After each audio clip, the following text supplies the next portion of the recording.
folks, welcome to the Prepared Homestead. This is Travis. Thank you all for stopping by to watch. I have to admit that I'm a little worn out today. So if I don't seem quite my old chipper self, then that's probably what it is. Between having the meeting yesterday that, we were there, my wife and I and the kids were there for 12 hours. And then this morning we got up and hauled some hay with another family in our group, and then moved a bunch of pallets around on the property and several other things. So I'm about ready for the day to end. But we just keep pushing forward because that's what we have to do. I mean, we know that time is becoming much more of a valuable commodity. It's becoming very limited. And with the short time left that we have to get prepared, we have to keep pushing ourselves, and that's what we do around here at the homestead every day. And I know for a fact that many of you are doing the same thing. And keep up the good work, because that's what we have to do to keep preparing to endure to the end.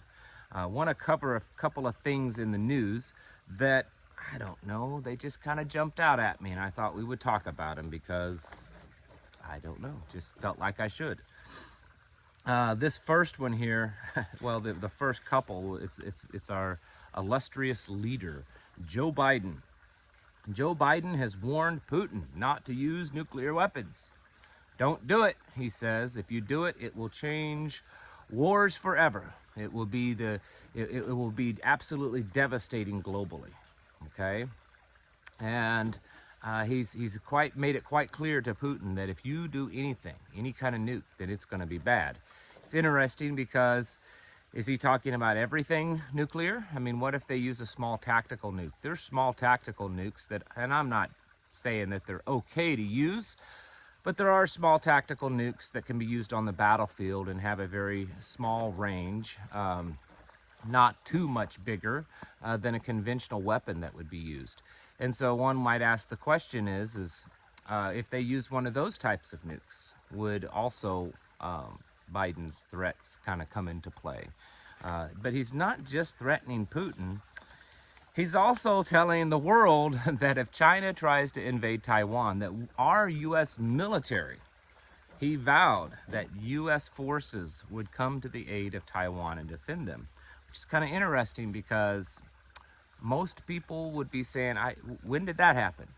What type of agreement or treaty do we have with Taiwan that would require us to get our military involved? Of course, shortly after, it seems that the White House has kind of walked back those statements a little bit, trying to kind of calm the situation down. And my first question is how is this any better than Nancy Pelosi going over there to Taiwan a few weeks back? If you remember, at least it appeared that Joe Biden was trying to talk her out of it, or that he didn't like the idea. That was kind of the sentiment that was being spread in the media, that Joe Biden wasn't really happy that she's going, that she's a free and independent woman. She can do what she wants, but we really would prefer her not to go. And I just wonder how this is any better, telling China that if you touch Taiwan, we'll come to their aid. And I'm not getting into the politics of China and Taiwan, but on a legal standing, okay, stay with me here, Taiwan is legally part of China, and the United States has agreed to that for several decades now. Now, I'm all about people being free and independent, and that they can, form their own groups, and that they can, start revolutions against the government and break apart and secede. And I think all that is always fine. But this is different. This is the United States that have always said that, yes, Taiwan is part of China, that one China policy. And then all of a sudden we've got a president that's out here saying that we're going to use the United States military to come to the aid of the Taiwanese. We're going to take on China, which is completely contrary to everything that we have said, at least in a political and legal fashion. So this is a big deal, and China, of course, is not happy with it at all. And I don't blame them, and I'm not sympathizing with China. Trust me, that's not the case. but from a political standpoint, this is a rather big deal, and then they can try to spin it all they want that he's just some old senile man talking. Well, if that's the case, then quit letting him talk, because when you're at the position of being the president of the United States, your words have meaning. Whether or not the rest of the government backs up those words or not is really kind of irrelevant. Your words have meaning, and they can start wars. You know, world leaders can start wars just with their words. And here we've got, you know, bumbling, fumbling Joe saying that we're going to come to their aid. Now, of course, is this accidental? Is it really just a slip of the tongue? Or is this all part of the plan? I suspect it's all part of the plan, because I kind of at the place that I don't really believe in coincidences too much. So there's that. Now, before I get on to the rest, I know someone's going to comment about it. Yes, I am standing in front of the creek. This is a different part of the creek that I normally stand in front of. And right down there, it's hard to see because it's so clear, but that's actually a pretty deep spot down in there. And then back up in here, there's my finger. Back up in here, there's a nice little waterfall, and you can probably hear that waterfall, but it goes on down this way, of course. There you go. I know everyone likes it, and we love this creek too. I please don't think that I'm bragging, but it is a beautiful, very clean creek. It's 100% spring fed, and the spring head comes just about a couple of hundred, maybe 300 feet off of our property onto our neighbor's property, and then it cuts through here. So anyways, just thought I would, a little bit of sunshine before we get to the next stuff. As many of you know, there was a large earthquake today in Mexico. 7.6 is what they're saying. This is after several large earthquakes throughout the Pacific and the western part of the Pacific. If you want more detail, because my knowledge of this kind of has its limits, I would suggest you check out the YouTube channel Dutch Sense. Dutch Sense has probably the very best, at least in my opinion, on the internet when it comes to geological, earthquakes, that kind of stuff. He really knows his stuff, and he's a fellow Missourian. And you could go over there and check out his channel, and I know that he's done a video today on this very subject. But there's been a lot of earthquake activity. There's been a lot of larger ones. Now, I'm not just talking about the big 7+. We've had several of those. Taiwan had something like a 6.8 or 6.9, did a lot of damage. Taiwan's been getting hit pretty hard. A lot of people are wondering, because it seems a little strange. Most of these earthquakes along that ring of fire were moving kind of south and moving east, and then all of a sudden Taiwan started going off. And of course, there are some people speculating that could this be some type of direct energy weapon that China is using. I have no clue, okay? I don't know, but it is pretty strange when you really kind of dig into the earthquake science of it.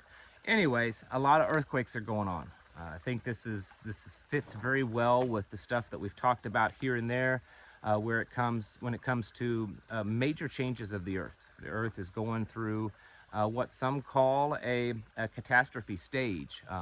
It's already been dubbed the sixth extinction phase that we are going through, and there's just a lot of happening. I mean, the poles kind of moving and shifting around. Geomagnetic storms getting worse, the sun. This is something that we should all be paying attention to, okay? And I know, here's the thing, this is why I don't talk about it a ton, is because what we know, absolutely know is happening, is actually pretty thin. There's definitely channels out there that are very, very knowledgeable on this. There's definitely people talking about this. Suspicious Observers is one of them. But I believe that so much of the real information of what's really going on has been held, you know, from us by governments, ours in particular, and several others. And so it's becomes very difficult to know exactly what's happening. Plus, well, we've never lived through this kind of stuff before, this type of cycle that the Earth is going through and that our solar system is going through. So we don't know exactly what is happening and exactly what to expect, but I think it's getting pretty safe to say that we are certainly going through some pretty shaky times to be on this planet. This earthquake that happened in Mexico, I just have to put this out there because I'm sure someone's going to say it, and maybe there's a conspiracy happening here, or maybe there isn't. But it seems that funny that just 1 hour before this earthquake that hit in Mexico, that they were doing an earthquake drill, okay? Which is not something they do on a regular basis. According to what I was reading, that it had been several years since they had done any type of earthquake drills in Mexico, but this was being done to commemorate the 1985 and the 2017 earthquakes in Mexico, around Mexico City and other towns. And so they were doing an earthquake drill that everyone was part of, and then guess what? An actual big earthquake happened. Again, is this a coincidence? Possibly. Did authorities know kind of ahead of time, have a good idea that it was happening? Possibly. Does this indicate that the earthquake itself was not natural and it was caused by some kind of man-made intervention? It's possible. We don't really know. Any one of those, though, or other options, I think just leads us to the same point, that we're going through a time of real serious changes on this planet, along with all the political stuff, the food shortage stuff, the environmental stuff. There's just a lot happening. Of course, most of you know what I mean when I say all this, that I believe we're leading into the end times.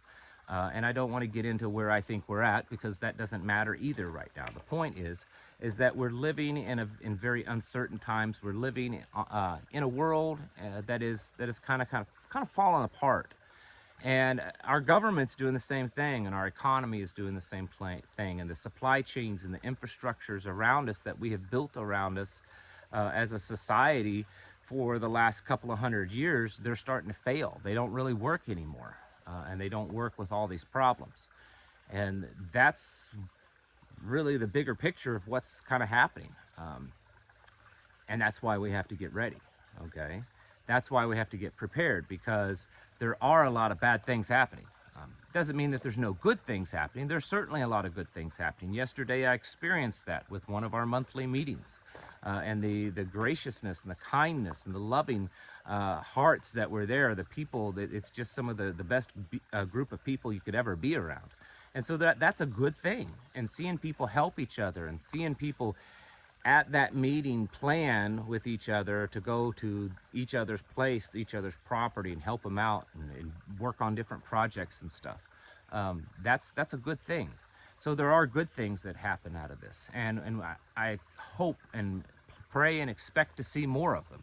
But the fact is that there's a lot of bad stuff happening, and we have to get ourselves ready, get our families ready, work on building our communities, and our preps. And when I say preps, I don't just mean beans and rice. I also mean, mentally, preparing yourself mentally for the changing world that we are living in. And then also spiritually, preparing ourselves spiritually, because the spiritual world is changing also. And things are happening, and spiritual warfare is becoming more and more intense and real. And so in all areas, we need to become a stronger person, okay? We've been fortunate enough, anyone that's watching this, has been fortunate enough to live in a world predominantly that was easy, comfortable, convenient, luxurious, lavish even. And I think those days have come to an end. And so we have to work on ourselves and changing ourselves because of this change that's happening, so that we can be ready. We can be ready. It's in the end, I mean, all the preps and all the skills and learning how to build things and learning how to shoot a gun, and what's the best stuff to put in a bug out bag, and how to vacuum seal things. Those are good things to know, okay? They really are. But in the end, how we adapt ourselves, how we prepare ourselves, our minds, our physical bodies, our spiritual, our soul, how we prepare those things for the stuff that's happening is going to be far, far, far more important than the stuff that you have, than the cool gun and the gear and the beans and the food storage and all that kind of stuff. Those kind of help. Those are tools, simply. But what we do to ourselves to prepare for the things that are happening is going to mean so much more. And so that's where I really want you to focus on. is focus on preparing yourself, your heart, your mind, your body, all those things, because we are going to have to go through this and endure it, because that's what we're told that we're going to have to do. Folks, get your houses in order. Prepare yourselves mentally, physically, and spiritually. Thank you for watching, and I'll catch you in the next video.